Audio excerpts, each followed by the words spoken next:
आशीर्वादाची जनार्दन बाबांची शाल आहे, बाबांचा हार आहे आशीर्वादाचा, बहुरूपी बाबांचा सर्वांचा. आणि ताईला विनंती करू, आमच्या सरांचे गाल सफरचंदाने राहिले पाहिजे म्हणून तुम्ही पण एक हात टाका सरांना ताई आणि मोठ्याने जय जयकार करा. जगद्गुरु जनार्दन स्वामी बोला, प्रभू रामचंद्र भगवान की. कुठेही कमी पडू नाही एवढीच बाबांकडे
जय जय हो जनार्दना, लाभो सकल सिद्धांत गणना.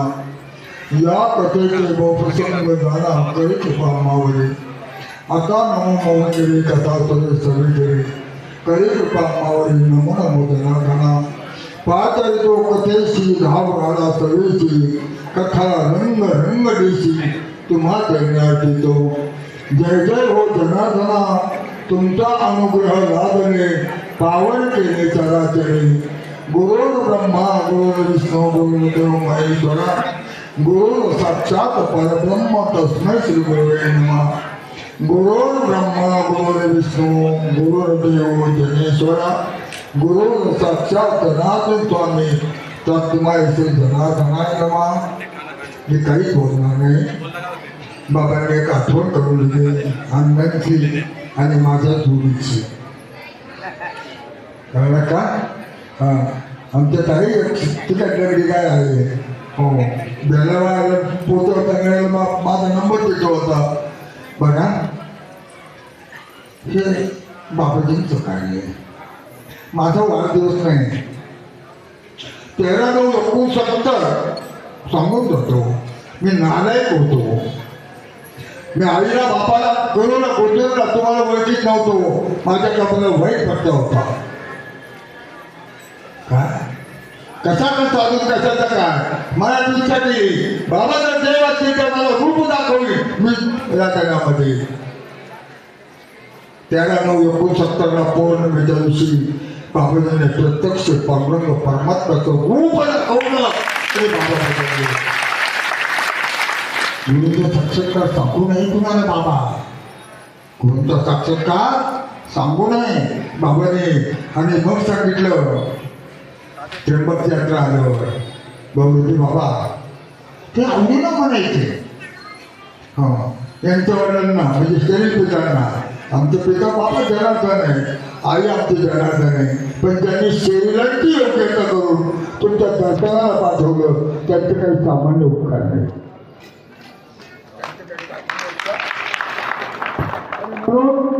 त्याला 9/69 बाबाजींनी हे प्रत्यक्ष रूप दाखवलं. आणि 15/9/69 बाबाजींचं दर्शन घेऊन आधी माया भगवती बोध बळी घेऊन आती येणे मुख्य बैला पांगऱ्याला नीट करती. ती माझी आई समजून तुमची. पण एक निश्चय होता. बाबा सांगून जातो बाबाजी गडावर येत नाही तर मी गडावर खाली उतरत. 7.5 वर्ष त्या औंबाराने सांभाळलं, उंबराने सांभाळलं. ही गुरुची ताकद आहे, ही आपली ताकद नाही. पिंपळगावला प्रतिष्ठा केली. आता ते कोणतं गाव होतं? देवकवठा. आमचे सरांनी सांगितलं कवठ आणि एक दुडीचं काहीतरी आहे. तिथले गेले आता प्रतिष्ठा केली. 2 बाबा पाठवून दिले. म्हणजे जवळजवळ 4 ते 5 ठिकाणी जायचं असतं. आणि आमच्या या ठिकाणचे आश्रमाचे जे आमचे सर आहेत अतिशय प्रत्येकाला आमंत्रण देणार. बघा ना, एक साधू येत नाही तो बघा ना कुंभमेळा भरावला. ही बाबाजीवर प्रेम करणारे लोक काही बाबांकडे वाढले, काही बाबांच्या जवळ लहानचे मोठे झाले. आमच्याकडे पाठवून त्यांची दीक्षा करून घेतली बाबांनी. म्हणजे संस्कार बाबांनी दिले आणि संस्काराच्या दीक्षाचा कार्यक्रम आमच्याकडून करून घेतला की बाबा राहू दे तुझ्या घरी सांभाळा. म्हणजे एक वैशिष्ट्य आहे. वर्षाने होईल परंतु तितकी मजा वेगळीच होईल. कारण ज्या वेळेस पहिला विश्वचिंतन सोहळा झाला त्या ठिकाणी स्वामी समर्थ केंद्र होतं. आणि बाबा एका आपण चला मस्त आम्ही गेलो. बाबा एक अशा फाटक्या तुटक्या एका गादीवर बसले होते. पहिला वाढदिवस आणि इकडून मला तर काही कळायला म्हणजे इतकं कोणी इकडून केस वाढतं, कोणी बाबांना इकडून वाढतं. असे 4-5 खेळत होते आणि बाबांचा वाढदिवस चालू होता. म्हणलं बाबा पुढच्या वर्षी जर तुम्हाला वाढदिवस करायचा असेल तर इथं नाही, आपल्याला गावात घ्यावं लागेल. सरांनी ते ऐक समाज फार येणार आहे.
त्यांना त्या देवाचा मार्ग आपल्यापर्यंत घेऊन आले, भक्ती मार्ग घेऊन आले.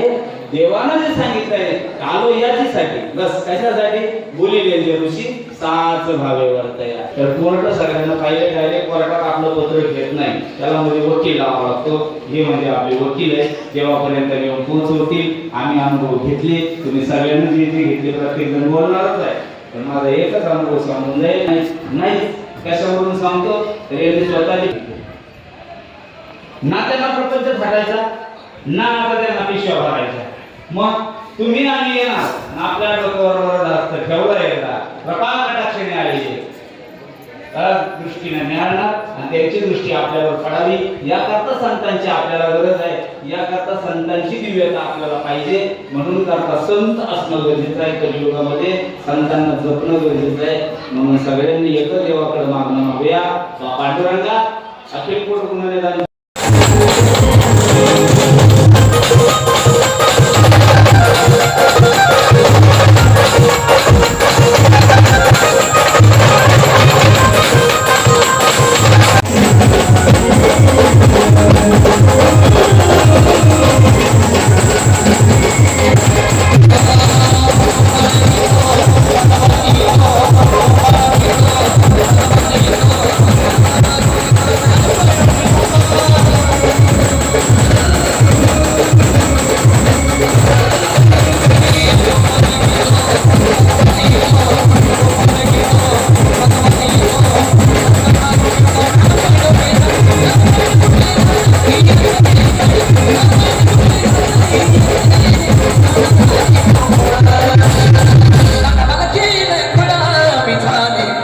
Wanita